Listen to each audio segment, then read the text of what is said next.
kami dari TVPSS HK Convent of Long. Pada episod kali ini, kita akan melawat salah satu tempat di Taipei, iaitu Museum Telegraph. Kawan-kawan, tahu tak apa itu telegraph? Kalau tak tahu, mari sama-sama kita menorolkan Museum Telegraph Taipei.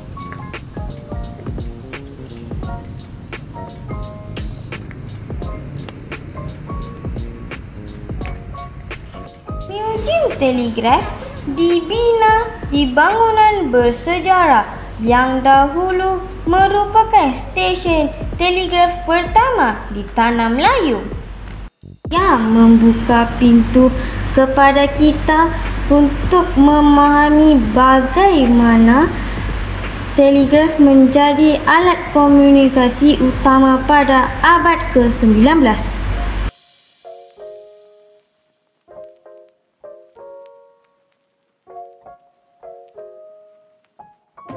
Ini pengunjung dapat melihat koleksi peralatan telegraf lama. Contoh kat depan ada info macam Ella kat depan dia dah kayu berterangan, baru dia pakai tiap telefon besi lah. Ada contoh juga kat depan ni. Kita ada dua jenis public phone yang warna hijau tu. So kat depan kita ada replika kereta kuda. Kereta kuda ni dia hantar surat lah ataupun telegram dari rumah ke rumah lah pada zaman dulu. So bila dah berakhir era, baru dia pakai basikal kat situ lah, basikal original kat situ. Dan kat situ kita ada dua jenis uniform, PT dan JT. Bermula dari PT, pos dan telegraf dan berakhir kepada JT, Jabatan Telekom lah.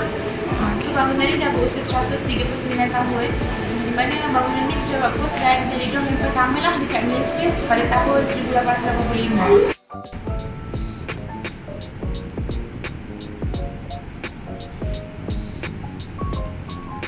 Menarik ke museum ni? Selain itu, anda juga boleh melihat bagaimana sistem telegraf ini digunakan untuk menyebarkan maklumat semasa penjajahan British.